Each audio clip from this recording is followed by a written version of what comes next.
사도행전 7장 44절부터 51절까지 말씀 제가 한 절 여러분들 한 절 읽겠습니다.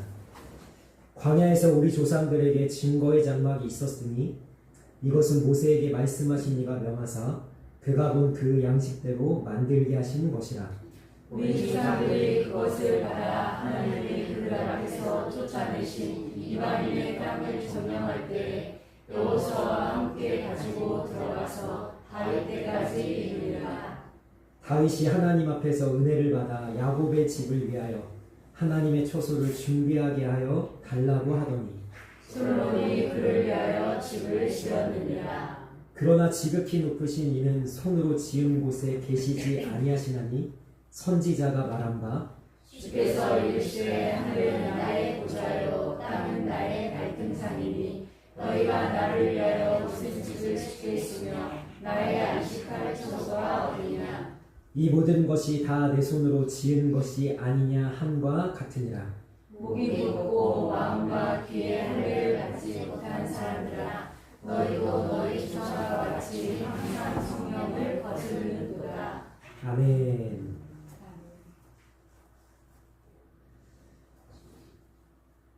우리가 삶을 살아가는데 기본적으로 필요한 것들이 있죠. 먹을 거, 입을 거, 살 집, 마실 거, 이런 기본적으로 필요합니다. 그러나 우리가 인식하지 않고 별로 소중함을 느끼지 못하지만 우리의 삶에서 가장 기초가 되고 토대가 되는 것 중에 하나가 이건 없으면 안 되는 것 중에 하나가 뭐냐면 규칙이라는 거예요. 여러분 대한민국을 우리 성도님들이 살기 좋은 곳으로 여길지 아니면 살기 힘든 곳으로 여길지 모르겠지만 여러분 이 대한민국에서 살아가는 우리의 권리와 요즘에 이야기하는 인권과 이런 것들이 여러분 자유와 이런 것들이 그냥 주어진 것이 아니라 이런 것들이 있기 때문에 우리가 삶을 살아갈 수 있는 기본적인 바탕이 되는 거죠. 이것이 마치 공기처럼 우리가 태어나기 전에 이미 있었기 때문에 우리가 살아가는 사회가 너무 당연하게 이런 것이 보장되어 있다고 우리가 여겨왔기 때문에 그냥 공기처럼 소중함을 몰랐을 뿐이지. 그럼 조금만 한번 생각을 해볼까요? 지금 여기는 일산입니다. 몇십 킬로만 북쪽으로 가시면 여러분 규칙이 사라진 나라가 있습니다. 여러분 내가 북한에서 지금 살고 있다고 생각해보세요. 북한에 무슨 규칙이 있죠? 규칙은 하나밖에 없습니다. 1인자가 다 갖는다. 우리가 지금 남한에서 누리고 있는 모든 자유와 권리와 행복, 보장권이라는 것이 여러분 얼마나 소중한 것이냐면 규칙이 사라진 사회에 우리가 가서 산다고 하면요. 얼마나 비참할까요? 이것이 우리에게 당연하게 주어진 것이 아니라는 거죠. 우리가 이것을 정말 소중하게 생각하고 정말 감사할 줄 아는 삶의 모습이 좀 필요합니다. 자, 그래서 우리가 규칙이라는 것 때문에 사는데요. 우리나라가 여러분 어떻게 느낄지 모르겠지만 공안이 가장 좋은 나라 중에 하나입니다. 밤중에 돌아다녀도 별로 위험하지 않은 나라.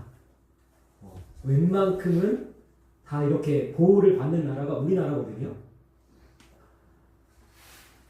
여러분 이 규칙을 잘 한번 생각해 보실 때 어떠신가요? 너무 좋다. 규칙이 있어가지고 내가 보호받는구나.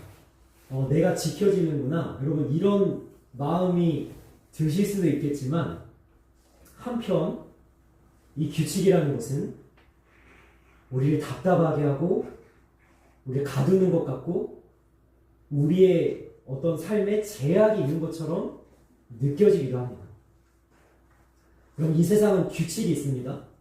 물론 사회가 만들어 놓은 규칙도 있지만 하나님이 기본적으로 우리에게 만들어 놓으신 규칙이 있단 말이에요. 그게 뭘까요? 봄, 여름, 가을, 겨울.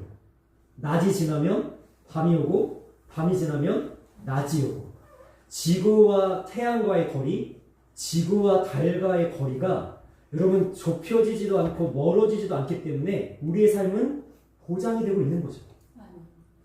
그 규칙이 조금이라도 깨지면 우리는 굉장히 위험한 상황을 맞이할 수 있습니다. 이 규칙을 만드신 분이 하나님이기 때문에 여러분 제가 규칙이라는 단어를 갖고 왔지만 하나님으로 좀 생각을 해봅시다.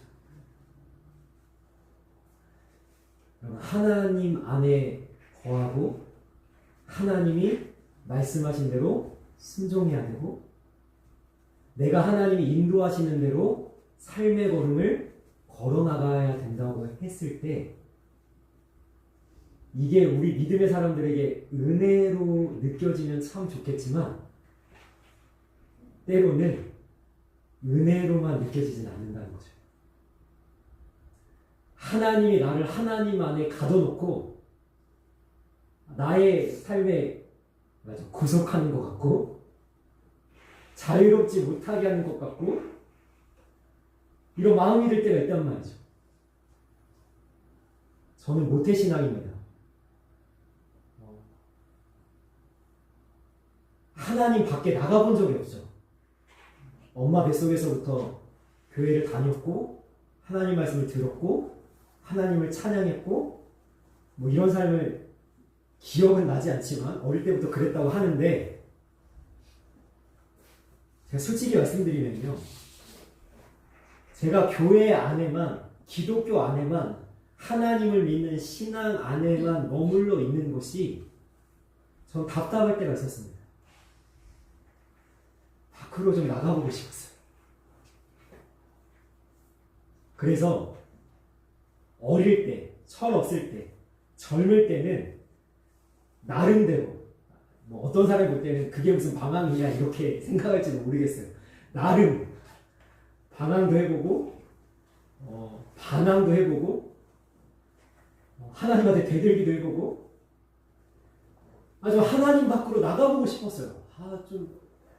이 제가 읽고 있는 성경 말씀이라는 것도 그 다음에 이렇게 드리고 있는 예배라는 것도 내가 살아가는 이 믿음의 삶이라는 것도 너무 하나님께서 나를 가둬두고 그리고 저는 또 하나님이 소원하시지 않았습니까? 너 목사가 돼야 돼, 목사가 돼야 돼 맨날 이러니까 싫더라고요. 저는 솔직히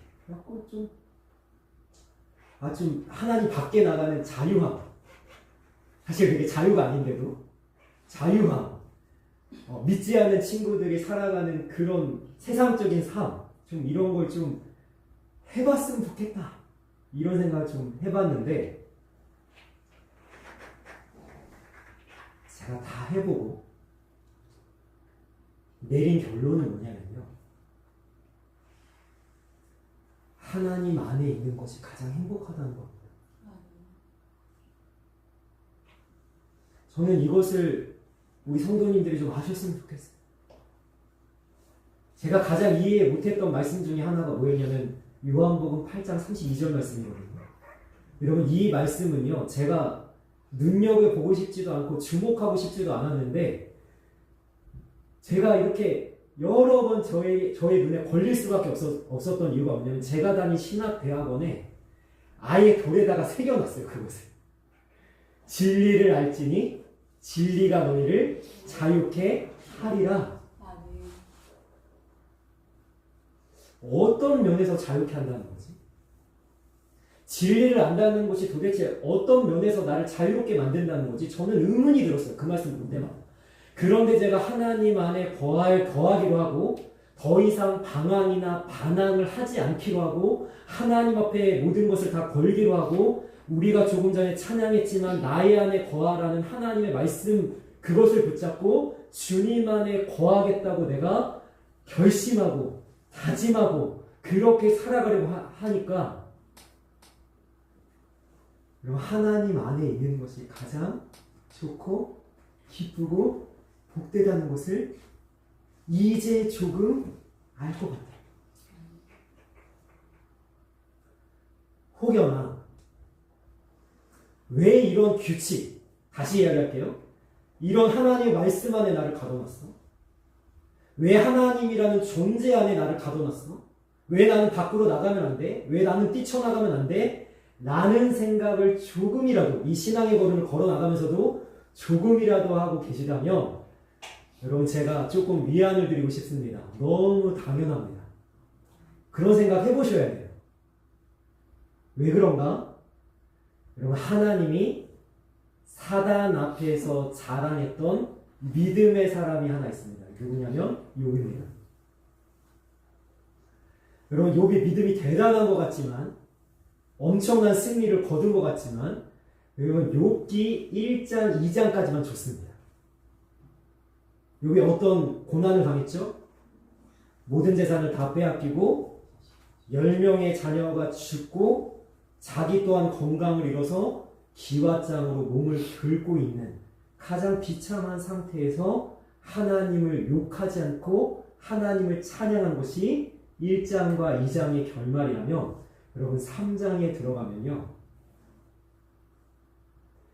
욥이 하나님 앞에서 자기의 생일을 저주하기 시작합니다.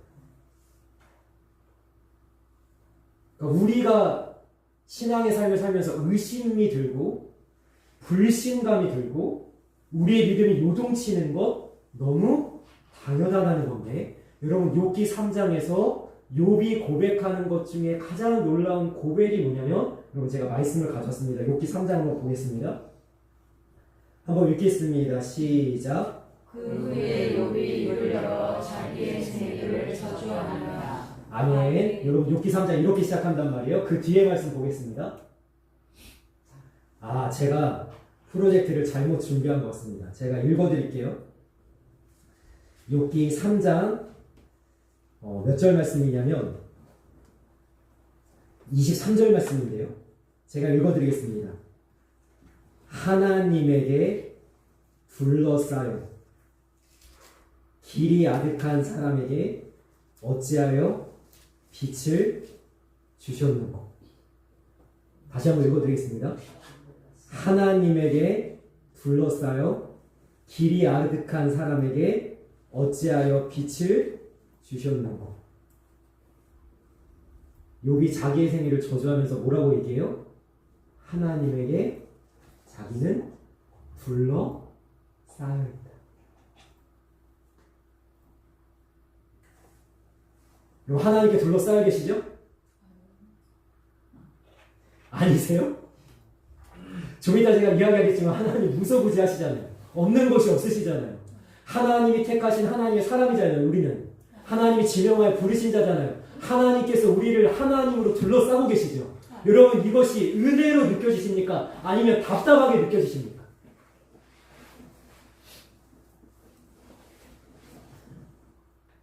욥은 지금 은혜로 고백하는 걸까요? 답답함으로 고백하는 걸까요?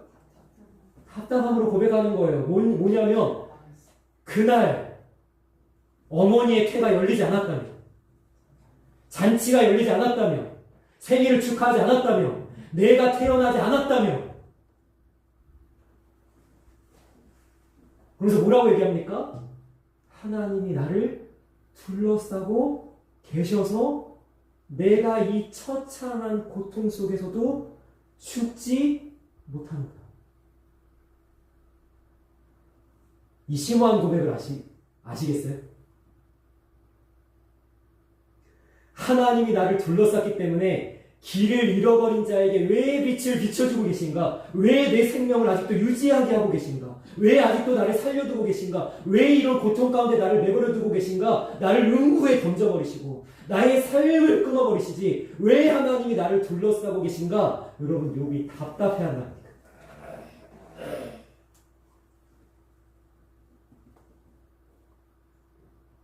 저는 오늘 말씀을 준비하면서 우리 성도님들에게 좀 질문했으면 좋겠어요. 하나님이 둘러싸고 계신 걸 답답하게 여겨보시지 않습니까? 하나님이 둘러싸고 있다는 것은 사실은요, 하나님이 나를 지켜주신다는 거죠. 보살피신다는 거죠. 돌보신다는 거죠. 어떤 적도 나를 해치지 못하게 나를 지켜주고 계신다는 거죠. 하나님이 나의 방패와 산성이 되신다는 거죠. 이것은 얼마나 귀한 은혜입니까? 그런데 하나님이 나를 산성으로 방패로 그 어떤 피할 바위로 나를 둘러 짐지고 계시니 내가 하나님 밖으로 나갈 수가 없어요. 그래서 때로는 육과 같은 사람들은 뭐라고 고백하는 거예요? 하나님께 둘러싸여 있는 것이 답답합니다. 뭐라고 얘기하는 거예요? 날 좀 내버려 두십시오.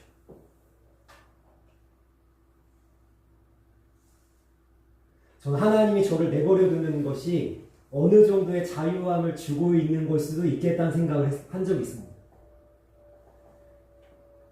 저를 좀 놔주세요 라고 했을 때 지금 돌아보건대 하나님 저를 한 번도 놔주신 적이 없더라고요.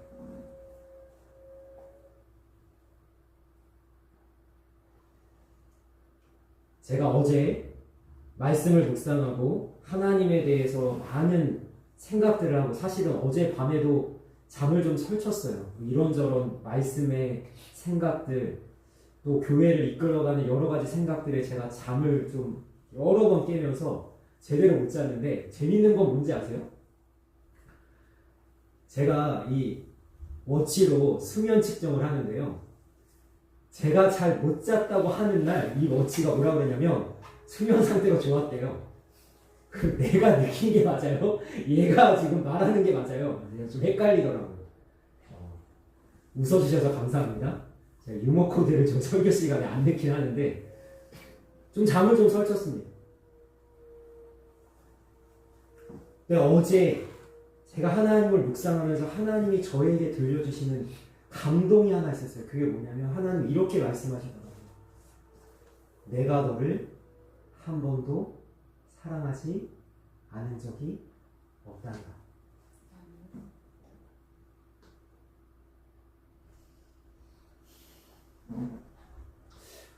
우리 성도님들이 이 하나님의 이야기에 아멘 했으면 좋겠는데요. 사실 아멘이 잘 안 나오죠? 왜 안 나오죠? 하나님한테 미운 털 맡길 때처럼 굴 때 있었잖아요.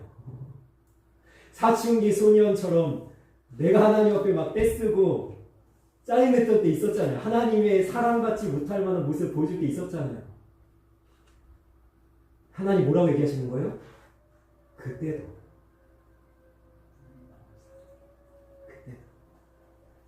네가 나를 반대하고 대적하고 원수처럼 지내고 죄인처럼 살았던 그때도, 네가 무너져 내려서 나를 원망하고 불평했던 그때도, 네가 나를 싫어한다고 미워한다고 그렇게 징징대던 그때도 하나님 뭐라고 얘기하시는 거예요? 한 번도 너를 사랑하지 않은 적이 없단다.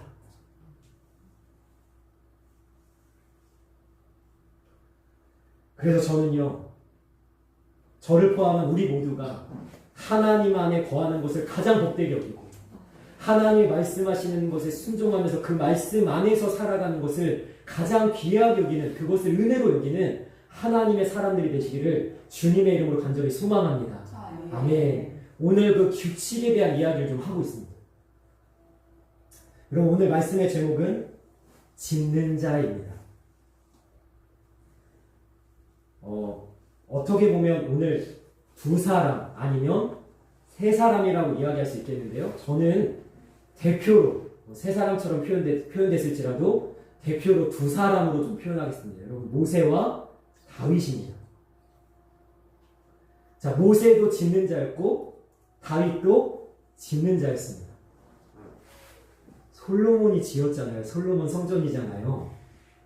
네, 솔로몬은 다윗의 아들이고 다윗이 다 준비했으니까 다윗으로 합시다. 대표로 다윗으로. 자, 모세는 무엇을 지었냐? 하나님의 성막을 지었습니다. 다윗은 무엇을 지었을까요? 예루살렘의 성전을 지었습니다. 근데 오늘 말씀 재미있는 것은 뭐냐면요. 여러분, 모세도 성막을 짓고 다윗도 성전을 짓는데 여러분, 이 짓는 것을 자기 마음대로 할 수 없다는 거죠. 44절 말씀 한번 읽어볼까요? 사도행전 7장 44절 말씀 다 같이 읽어보도록 하겠습니다. 시작. 광야에서 우리 조상들에게 증거의 장막이 있었으니 이것은 모세에게 말씀하신 이가 명하사 그가 본 그 양식대로 만들게 하신 것이라. 아멘.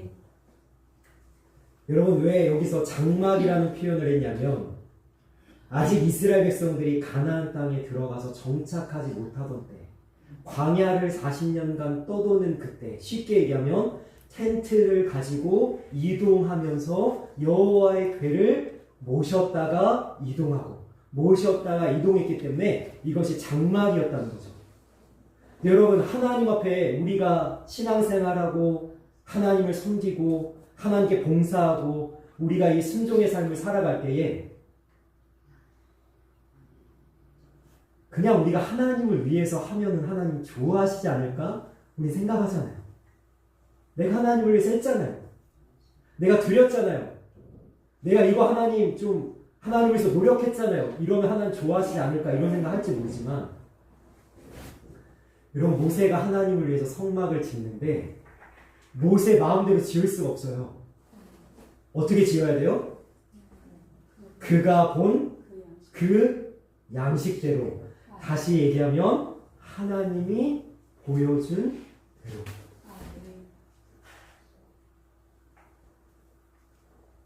여러분 우리의 신앙생활은요 내 마음대로 내 뜻대로 해서는 안 된다는 거죠.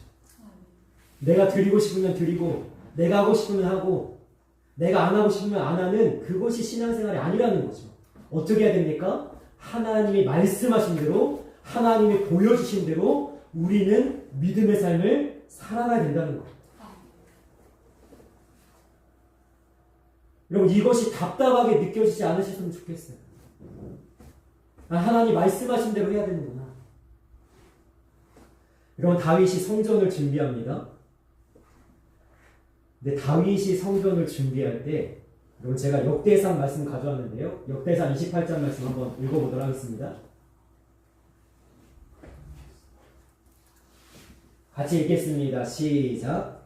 다윗이 성전의 복도와 그 집들과 그 곳간과 다락과 골방과 속죄소의 설계들을 그의 아들 솔로몬에게 주고 또 그가 영광으로 받은 모든 것 곧 여호와의 성전의 뜰과 사면의 모든 방과 하나님의 성전 곳간과 성물 곳간의 설계도를 주고. 아멘. 다윗이 성전을 준비할 때 그리고 자기 때의 성전을 지을 수 없기 때문에 아들 솔로몬에게 성전을 이렇게 지으라고 부탁을 할 때 다윗도 하나님 앞에 무엇을 받았습니까? 그가 영감으로 받았다는 거예요.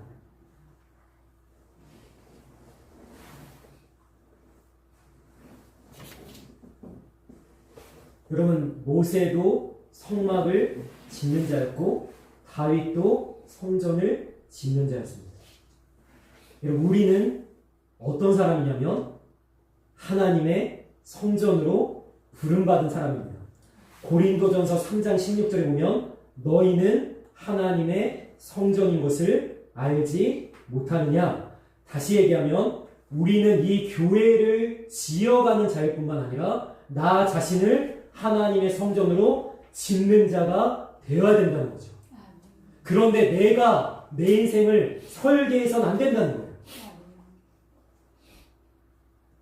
내가 내 삶을 결정하고 내가 내 길을 선택하고 내가 내 방법대로 내 삶을 살아가서는 안 된다는 거예요. 누가 보여주신 대로 살아야 됩니까? 하나님이 내 인생을 설계하셔야 되고 하나님이 내 삶을 계획하셔야 되고 하나님이 나를 인도하신 대로 걸어가야 된다는 거죠.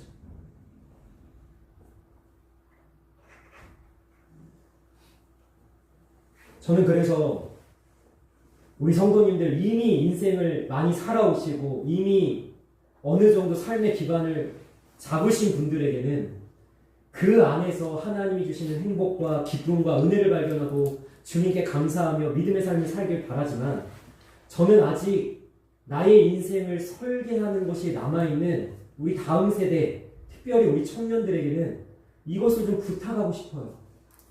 내 꿈을 내가 결정하는 게 아닙니다. 내 인생의 걸음과 내가 나아가는 삶의 방향을 내가 정해서 이렇게 살아야지, 여기로 가야지, 이렇게 해서는 안 된다는 거예요. 누가 정해주셔야 돼요? 하나님에게 물어보고 내가 어떤 삶을 살기 원하십니까?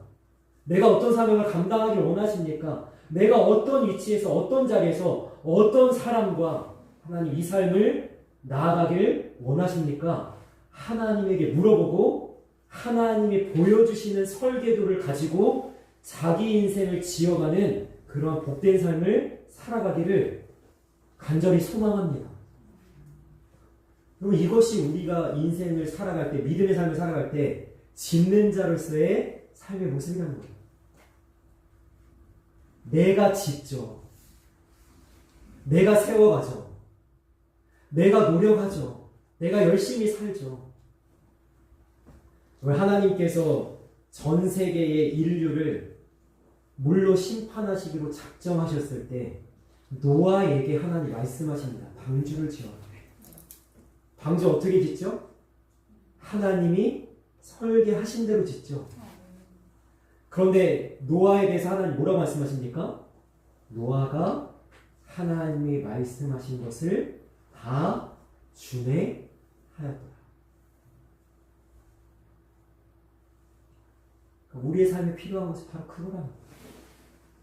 하나님이 내게 보여주시고 들려주시는 그러한 삶의 순종의 모습을 우리가 가져야 될 때, 여러분 이 말씀에서 무슨 되게도 우리가 짓는 자로 부름받았잖아요. 교회를 지어가고 나를 하나님의 성전으로 지어가야 되잖아요. 그런데 그것을 짓기 위해서 가장 우선돼야 될 일이 뭐냐면, 여러분 사도행전 6장으로 한번 가보시겠어요?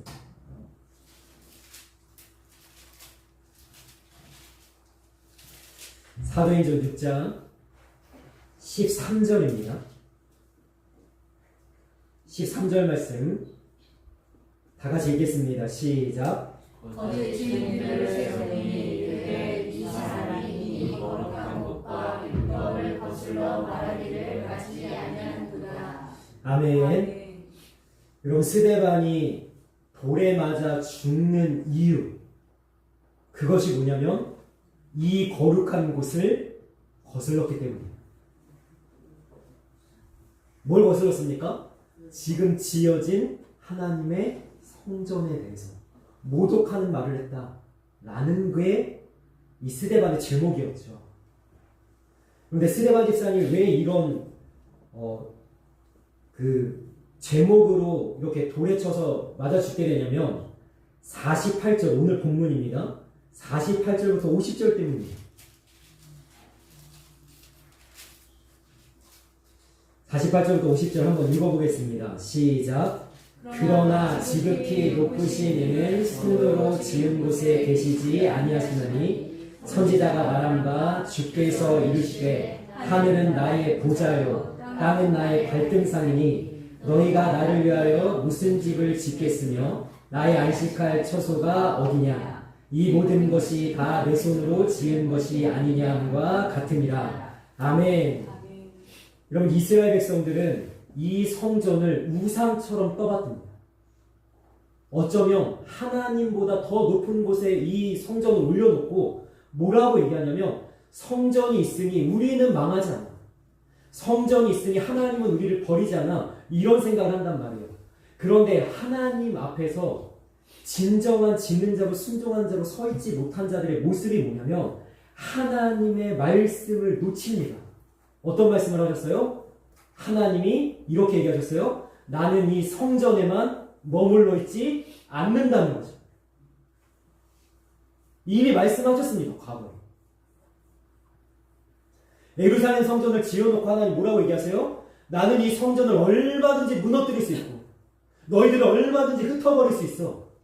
근데 이스라엘 백성들은 선민 사상에 갇혀서 뭐라고 얘기해요? 이 성전을 가졌으니 하나님은 우리를 절대로 버리지 않을 거야. 그런데 버려집니까? 안 버려집니까? 버려지죠. 왜? 하나님은 성전을 만드시지 않으니까. 내가 그리는 하나님, 내가 상상하는 하나님, 내가 가둬놓은, 내가 그린 하나님의 형상의 모습으로 가지고 있는 우상이 있다면 여러분들 버리시길 원합니다. 하나님은 나의 생각 속에 갇히시는 분이 아니에요. 그것을 다 하나님은 무너뜨리시고 흩어버리심으로 하나님의 말씀에 순종하는 자로 우리를 만들어 가시길 원하신답니다. 여러분 말씀 안에 나와 있는 하나님만 진짜 하나님입니다. 아멘. 내가 그리고 내가 상상하고 내가 생각하는 하나님은 가짜일 수 있어요. 말씀에서 하나님 뭐라고 얘기하세요? 성전 안에만 거하지 않는다. 너희들의 생각 안에만 나를 가둬두지 말라. 두 번째, 이스라엘 백성들이 놓치고 있는 것이 뭔지 아십니까? 여러분 예루살렘 성전에 대해서 주님이 눈물을 흘리면서 예언을 하십니다. 뭐라고 얘기하십니까? 너희들이 흩어질 것이다. 돌 하나도 남기지 않고 다 무너질 것이다. 여러분 AD 70년에 예루살렘 성전이 무너지고 난 후에 지금까지도 다시 재건되지를 못합니다. 여러분 예루살렘 성전이 있는 자리에 지금 뭐가 있습니까? 이슬람이 자랑하는 황금 사원이 거기 세워져 있죠. 황금도. 여러분 여기서 우리는 질문해야 됩니다. 하나님은 왜 성전을 허무시고 왜 이스라엘을 흩으셨을까? 로마서 11장에 의하면 그들의 무너짐과 그들의 흩어짐으로 인해서 이방의 수많은 세상의 사람들이 구원을 얻게 하는 것이 미래에 가진 하나님의 꿈이라는 거죠. 아멘. 여러분 내 꿈, 내 계획, 내 생각 가지고 있다가 미래에 하나님이 그리고 있는 꿈을 놓쳐버리면 안 된다는 거죠. 내가 살아있는 목적과 내가 살아가는 이유는 주님의 이름이 거룩히 여김을 받으시오며 주님의 나라가 임하옵시며 주님의 뜻이 하늘에서와 같이 땅에서도 이루어지는 것이어야 되는데 내 것을 가지고 고집 부리다가 하나님이 그리고 있는 원대한 꿈을 놓쳐버린다면 내가 살아가는 삶이 무슨 의미가 있을까? 이스라엘 백성들은 이 두 가지를 놓쳤습니다. 하나님의 말씀과 하나님의 꿈. 여기서 우리가 하나님 안에서 하나님의 성전으로 지어지고 이 교회와 내가 속한 가정과 어떤 공동체를 내가 세워가는 하나님의 사람으로 내가 쓰임받고 사용되기 위해서 가장 우선되어야 될 것은 뭐냐면 나 자신이 주님 안에서 무너지고 내 생각이 하나님 앞에서 버려지고 내가 주 예수 그리스도의 이름으로 죽어져서 오직 하나님의 이름과 하나님의 영광을 위한 나로만 다시 세워질 때 여러분 나는 진정한 짓는 자가 되어질 수 있다는 거죠. 그래서 정말 내 삶을 믿음의 삶으로 온전히 세워가기 위해서 나를 먼저 쳐서 복종시키고 나를 먼저 주님 앞에서 무너뜨리시고 나 자신의 모든 계획과 생각을 흩어버리시고 하나님 안에서 다시 살아 새로운 피조물 새 사람으로 살아가는 주님의 사람들이 되길 원합니다. 이스라엘 백성들은 여기서 실패했기 때문에 이제 다음 주에 다루겠지만 스데반 집사님을 죽이죠.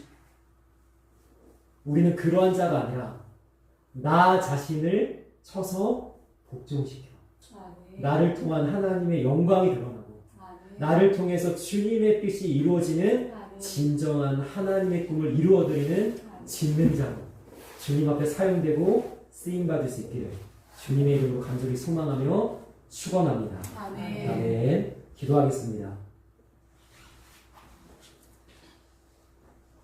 살아계신 하나님, 하나님은 한 번도 우리를 사랑하지 않은 적이 없으십니다. 우리를 절대 버리지 아니하시고 우리를 한 번도 그저 놔둔 적이 없으신 그 하나님 안에 거하고 있는 것을 은혜로 알게 하시고 감사하게 하시고 그렇게 하나님을 더 가까이 하고 하나님 안에 머물기를 힘쓰는 주님의 사람들이 되어지게 하여 주옵소서. 주님 안에 거하고자 하는 하나님의 성전으로 지어가는 하나님의 사람들이 주님 내 뜻대로 내 계획대로 이 믿음의 삶을 살아가는 것이 아니라 하나님이 보여주시는 말씀대로 우리를 향하신 하나님의 꿈을 이루어드리는 그러한 삶을 살아갈 수 있는 주님의 사람들이 다 되어지게 하여 주옵소서. 이를 위하여서 주님, 나 자신을 주님 앞에 낮추게 하시고 나의 모든 뜻과 계획을 주님 앞에 무너뜨리게 하시고 나의 고집과 나의 교만을 꺾어서 주님 앞에 흩어버리게 하여 주셔서 하나님의 뜻만을 이루어드리고 하나님의 영광만을 위하여서 살아가는 진정한 짓는 자로 주님 앞에 쓰임받고 사용될 수 있도록 주님께서 복의 복을 더하여 주옵소서. 감사하며 예수님의 이름으로 기도합니다. 아멘.